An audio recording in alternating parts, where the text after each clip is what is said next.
hello, hello. Okay, get in here, get in here, get in here. Welcome back to the Daily Dose of Dez Show. And really, guys, I do my pre-games, post-games, all those things. So this episode specifically and strictly is about the East-West Shrine Bowl. So at the beginning of the week, I did a preview of, what is the Shrine Bowl and, what I was looking forward to, the players that I was excited to see, and all of that jazz. So if you haven't seen that, I would suggest just go look at it. It's a very short video. I'll put the tag somewhere up here. YouTube does its thing. But yesterday was the actual game. It was a very, very, very, very snowy and icy situation. Okay, in Dallas. So it kind of did cut some of my Shrine Bowl experience in a way. So I really hope that next year that your girl can get credentialed again and I can go through the entire full week and do all of the fun things. But I did enough to be able to get enough content and to be able to sit here and talk to you about the game itself. So I first wanted to say thank you so much to the Shrine Bowl organization for allowing me to cover this event. I think it's amazing at what they do. And I loved being able to not only just tell people like what the Shrine Bowl is about, because everybody kept asking me, well, what is the Shrine Bowl? What is the Shrine Bowl? What is the Shrine Bowl? I'm like, this thing has been going on for 101 years and you're telling me you don't know what the Shrine Bowl is. Let me educate you a little bit. And I also love being able to give back to the Shriners Children's Hospital. I think that's super duper important, and I don't think enough people really understand. Like they don't have a lot of commercials, but they do have commercials on there, but not enough in my opinion. And I think that they have such a great cause with pediatric specialized care. And I really, really, really wanted to do it for this specific reason. I also wrote in my article a little bit about the effect and the mission and things of that nature. So please check that out on prettygirlsmedia.com, and you can go into the articles and find my Shrine Bowl article. Both of them are actually going to be up there by today. One's already up there. Before I get more into it, please go ahead and like the video. It costs you $0. If you're not subscribed, go ahead and subscribe. Put your bell notifications on. I know I'll be hopping on here randomly. I know I do. But I love being on here, and I'm just so happy to be able to share this Shrine Bowl and what I seen. So, thank you so much. We love you back. Yeah, I love you guys. So starting off with the Shrine Bowl, it started off at the beginning of the week. They had practice. And I did not know that, and something that I learned, that the roster for the Shrine Bowl can change and does update and change throughout the week. So there was a lot of updates. A lot of people joined later on both sides of the teams. But one of the things that I really loved that they did give me is this roster thing. So one side is for the East, other side is for the West. It really helps me, especially when you're at practice and you're looking at things and you're like, okay, I'm trying to figure out who is what is who, and where do I look? Especially like they don't have, so they are wearing their team helmets. And a lot of them have different helmets. I actually like seeing those. I love seeing the different Duke helmets, from the black, the whites, all of that. Clemson only wore their orange helmets with the paw, so they can stick out. So again, you get to see their different helmets in there in that sense. And then they're wearing usually like their school bottoms, and whatever their bottoms are, they have different jerseys coming that were white and blue jerseys. So this really helped, especially when you're trying to look to see, okay, who is what number, what is going on, and all that jazz. So I really love that they gave me this. Now, practice to me was a different beast, because like I'm not used to sitting in practice and seeing everybody practice around. And I think it was really cool. And I think something that's really important for these athletes moving into NFL next career is that everything is faster paced. A lot of the coaches were like running around, yelling. It was whistles everywhere. And it was such a good thing. It was so refreshing to see, like all the practices were like, go, go, go, go, go. And yelling at the guys, some of them like, you got to pick it up. You got to, keep forward. And a lot of them were super duper encouraging with like, hey, you have all these scouts looking at you. This is your moment. This is your time. Like, you need to show every time you hit the field, every time you're going to practice, because just because one scout is here today doesn't mean they're going to be there tomorrow. Right? Especially with like the weather coming in. So I know that's probably something to say every year, but it really mattered. this year for sure. So seeing the coaches out there really be super duper hands on, it kind of gives you a simulated NFL experience as to what your practices will look like, how structured they're going to be, and how fast paced they're going to be, and how you just need to be ready to go from the time you come out that tunnel, you hit that field to the time that you leave off. You need to be ready to go. The head coaches for both sides. So you had the East head coach was Marquise Williams. He doesn't currently have an NFL team next to his name, but he has been an assistant coach with the Detroit Lions, the Houston Texans, Chicago Bears, and the Atlanta Falcons. So a lot of well-rounded experience. For the West, the head coach was Lundo Wells from the Dallas Cowboys. He's the tight ends coach. The West did win the game 21-17. Huge difference from last year when it was a 25-0, and I believe the East won that one last year. So definitely getting the West back in there. To me, I feel like the West was overall just the better team on both sides of the ball, but the East really came defensively, and I think that was one of the key standouts here. Before I get into my standout players of the game, I do want to talk a little bit about my guys. You know, I consider myself the ACC queen. I know people are like, ACC queen, but no. In terms of me covering the ACC, I've been with so many different schools and I've covered so many different schools that it's important to me to talk about these players that I have seen grow and on this journey over the past 3 seasons. And yes, there are people that come in at transfer and leave, and I keep tabs on them as well. Same thing with HBCU. I've been with HBCU now at 4 seasons now. So me seeing these guys and seeing these names that I have studied, these names that I have seen and I have just watched grow, I feel like I just was having such a proud moment. And I know a lot of them don't even know who I am, and that's fine. That's fine. But I know who they are, and I was definitely watching them. So at practices, obviously, I said that I was watching the Clemson Tigers. They started off with 2, ended up with 3. So Tristan Lee, which is an offensive tackle, he definitely came in later on in the week, and I'm pretty sure they're just proud to see another Clemson Tiger. So they had one from defense, 2 from offense. So I had an offensive tackle, which is Tristan, obviously quarterback Cade Klubnik, and then defensive lineman interior was DeMonte Capehart. If you did not see their videos, their really specific triggered videos that I made of them, please go check them out. Please, please, please. They're so good. They're so good. They're on all social media platforms. Instagram, TikTok, Twitter, they're all there. YouTube. They're doing really well on YouTube. So check them out. They're cute little 30-second videos, if that. Right. So yeah. My assessment for them, though, from watching them in practices and then watching them at the game, I wanted them to show up a little bit more. You know, again, I've watched them, I've seen their development, I know what type of players that they are, but this is the moment where you get to like step onto the field and you need to shine, literally shine every single time you hit the field. And I felt like the first day, I did feel like Capehart could practice a little bit harder. He had a couple missteps and things, and maybe it was just the moment, I'm not really sure, but I have seen so much from him that I just wanted just a little bit more. Not to say that he didn't give enough, not to say he wasn't great. I just wanted a little bit more, because when it comes to being a standout player in this game, it is super important. You have so many people looking at you, so many eyes on the prize, right? And the fact that so far, looking at my research and looking at my own standouts, none of the Clemson players were a part of that standout roster name that I'm going to call out. And that to me is not what I was looking forward to. So I really wanted them to just step it up just a little bit. And I can say that also about Wake Forest and about Georgia Tech. So Georgia Tech also had 3. So we'll just jump there. So Georgia Tech had 3 coming in. They had a Haynes King, Eric Rivers, Amari Harvey. Now, Eric Rivers is totally different. He is one of my standouts, but I'll get into that in a second. But I felt as though Hayes King did not show the Hayes King that I know him to be. And that's okay. Obviously he's here, but I wanted to see a little bit more from King, because he has built such a reputation around himself that it's like, okay, like people know, like, I know what he can do. Teams know what he can do. It's just like, but again, you have to put it on film, because when they go back and watch film, these are all things they're going to be watching.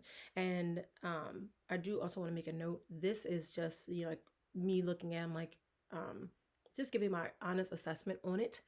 Obviously, these are all still NFL draft contenders. So, but this is where your draft stock goes up. Either it's going to stay the same, it could drop, or it's going to skyrocket. And I think a lot of these players that are on my standout list kind of skyrocketed their draft stock in a lot of ways. Wake Forest had two. I'm going to mess up my guy's name, and I've been messing it up all season. But Faali Foamo, yes, and Damon Claiborne is such a good spirit, such a good soul. Like, oh my goodness. Like, I don't know how you could not like the kid. Super duper great. I do wish he had more opportunity, just a little bit, to just like kind of shine and stand out in that way. Um, and my other big guy, I feel like he had a couple false starts and things, and it's like that. This is the moment again where you get to get into your zone and show up, and you have to minimize those mistakes. And having two false starts is just not the way you want to put it on tape.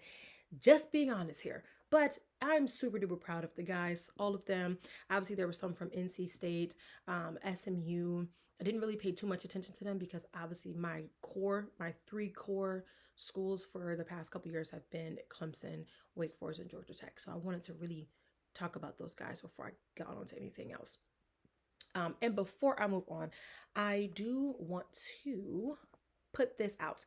Pretty Girls Media is a media company that not only does content creation, hosting, on air camera, interviews, and marketing tactics. So if you want to be a part of the PGM family, you can always go to prettygirlsmedia.com, search for whatever you're looking for from articles, contact the team if you want to work with us. We are currently taking hostings, interviews, and content creation clients. We have plenty of clients that we're currently working with. You can check those out on PGS Marketing on Instagram.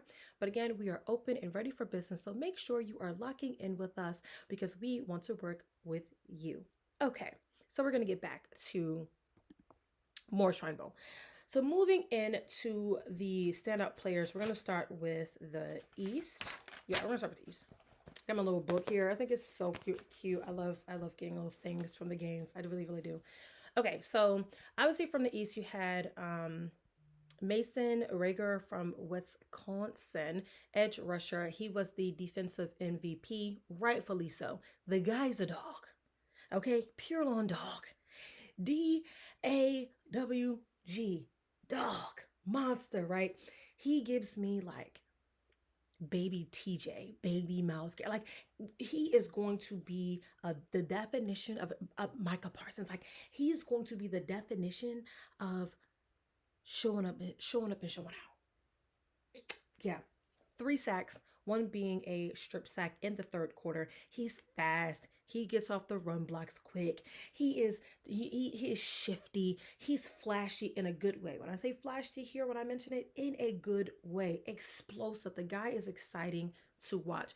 And yes, I am a defensive girly. We all know this already. So defensive players really just like light my fire. And he lights the fire. He is the guy. He's the guy. Draft stock up 1,000%. He's the guy. That's the guy to look out for. And I'm like, Wisconsin? What? Yeah, he's him. Whoever passed up on him, you missed out. Whoever did not give him a second look, whoever was his dream school, I don't know, maybe Wisconsin was his dream school, I don't know. But what I do know is whoever passed up on him, you missed out. You missed out. That's all I'm gonna say. You missed out because he's a dog for sure. And again, super exciting to watch him and just all that he has been able to do at the Shrine Bowl. In practice, he was given 100% every single time, every single snap, every single anything. He was on it. Talk about taking your opportunity and really amplifying yourself, putting the magnifying glass on yourself and making it big so everybody sees you, everybody knows your name, everybody's talking about you. That is the way to do it. There is no other way to do it but that way. And he did it right. Talking about using your opportunity that's at your hand or at your feet and being able to blow it up. Really, really. That's a dog. That's a dog. Let me see something here. Let me see. I should have get their headshots. They have wonderful headshots on the website.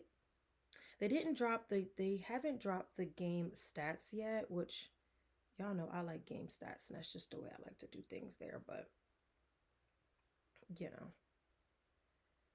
okay, love game stats. So anyway, my second player on the East that was a standout player to me was number 97, Wesley Williams from Duke. Edge, right? So he's known as being a pass rusher, but he also can stop the run. Somebody that you can really like plug and play. I think you can, if you're looking for somebody to make an immediate impact that can get in there and get the job done, Wesley's your guy. He's explosive. He's fast off the blocks. He had a strip sack at the goal line with his teammate Aaron Hall. And overall, my notes was big, strong, versatile. Big, strong, versatile. That if you're not looking for big, strong, versatile, I don't know what you're looking for. For an edge. I don't know. So I said I felt like the East had really good defensive players, and they really came to play. They stood out. So if you're looking one more time, big, strong, versatile. That's what you get in Wesley Williams showing up and showing out. Like I said, take an opportunity at your feet and putting yourself in a magnifying glass. That's what he did. He's on plenty standout list so far. The other one that I have for the East is another defensive lineman, an interior defensive lineman, number 91, Aaron Hall from Duke. Duke has really become a football school, y'all. Duke is putting them out there. Seeing Aaron Hall and Wesley Williams play together and feeding off of each other was just magnificent. Something that's pure amazing. You can really see how the camaraderie is. You can see how the consistency is on a speech. I guess we can only speak on the defensive line at this point, but really seeing how they worked together to get the job done, creating that strip sack, and then Aaron Hall is the one that got the ball for the score for the East to put them to up to the 16 points and 17. But seeing them together was just like, wow. Aaron Hall, to me, again, big, strong, explosive. Big, strong, explosive. That's what I get from him. Strong ball rush, dominating on the interior, like really, really like putting a stop to those interior offensive linemen, like put them to work. Okay. If you're talking about manhandling, that's him. That's him. He is the manhandler in the inside. And I feel like if you get him, just give him a little bit more versatility there, lights out. And I can only imagine if somebody was to get both of them, which maybe not happen. But if you were to get both of them on your defensive line, you can only guarantee plug and play automatic change within your defensive line. Just saying. So those are my 3 standout players from the East. Okay.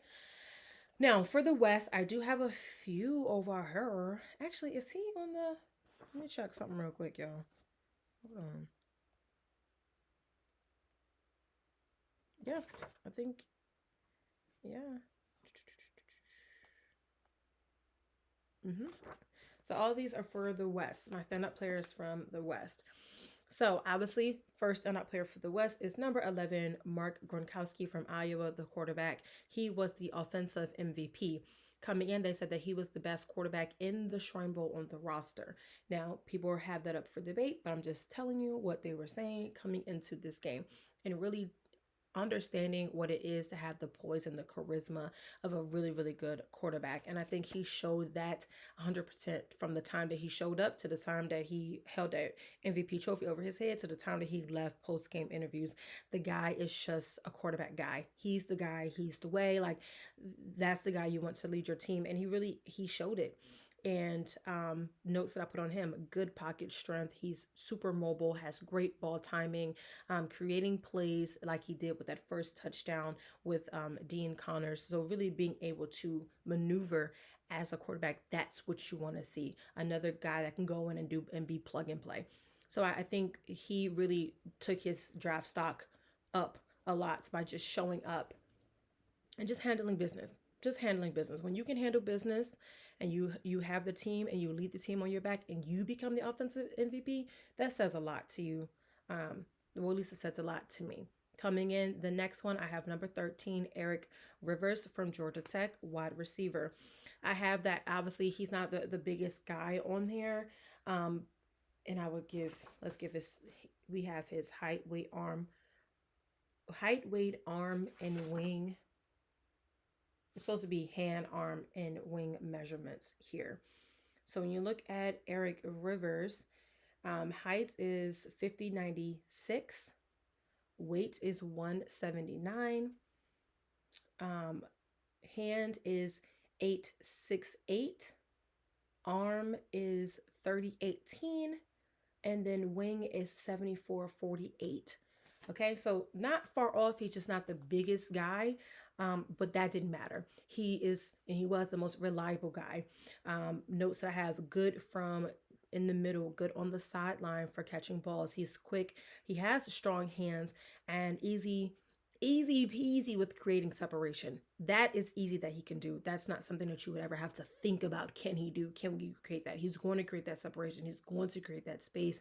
And he also showed really good promise with being on the kick return team as well.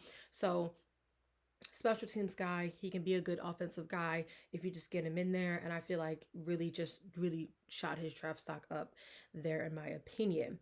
Now, moving on to number 94, Michael Heldman from Central Michigan. I feel like he proved that he can play with the best of them.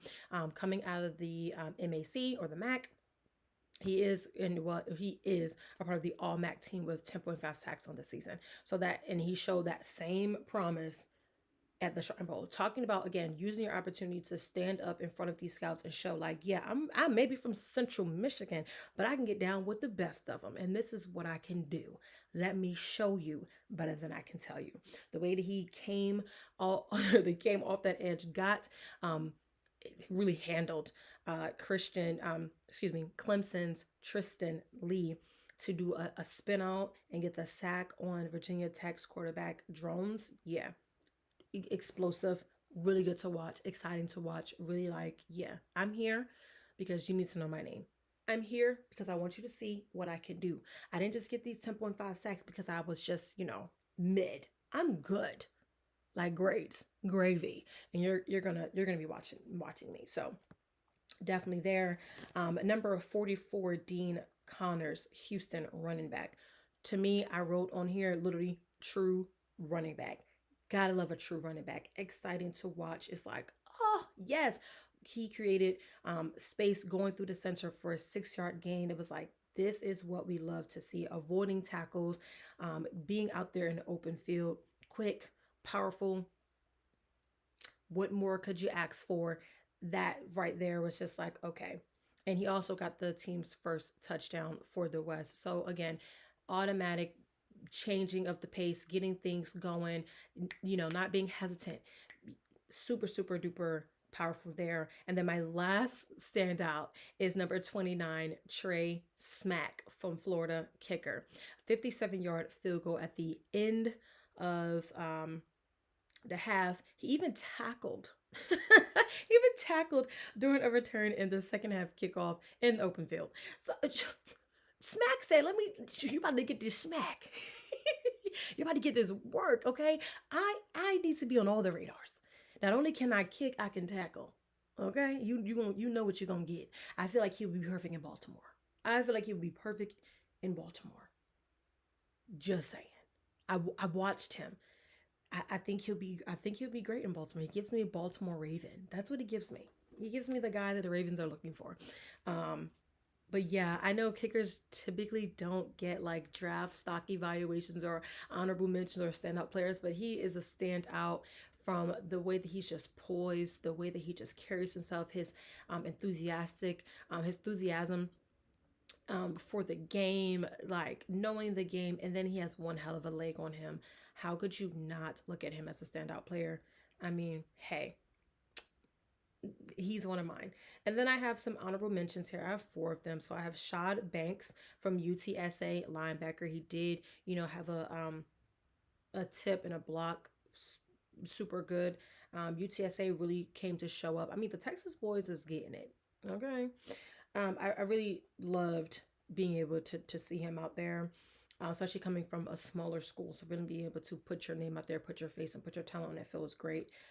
Dom Richardson from Tulsa, running back. I felt like he was fast, versatile, powerful, really, really good. Definitely took that draft stock up. And then you had Chip uh, Trinam Toledo, running back. The boy is amazing, exciting to watch, explosive, fast, good feet, great. He was so good to me. And then last, I have Jason Thompson, Illinois defensive lineman. I feel like he made, getting the tackles in there, really making a difference. He got the first sack of the game, if I'm mistaken, against quarterback um, Daniels for Kansas. Really just made an immediate impact right away. So that is why he is my honorable mention there. So we have all the things of the Shrine Bowl. I think it was a really, really good game, a really good experience. And I think that these players are definitely going to have a great draft. I think that they have so much potential. And if I could sit here probably for like 2 hours just talking about both sides of that roster. I think that overall they showed up to play. They really wanted to make the most of their experience. A lot of them were just blessed and grateful and just super excited to be here and to be able to show these scouts what they can do, especially coming from the smaller schools, the Tulsa, the TCSA, the Toledo. I feel like those boys really showed up to play um in a world where you wouldn't expect them to. And it's like, oh, y'all are dogs for real. Y'all belong here.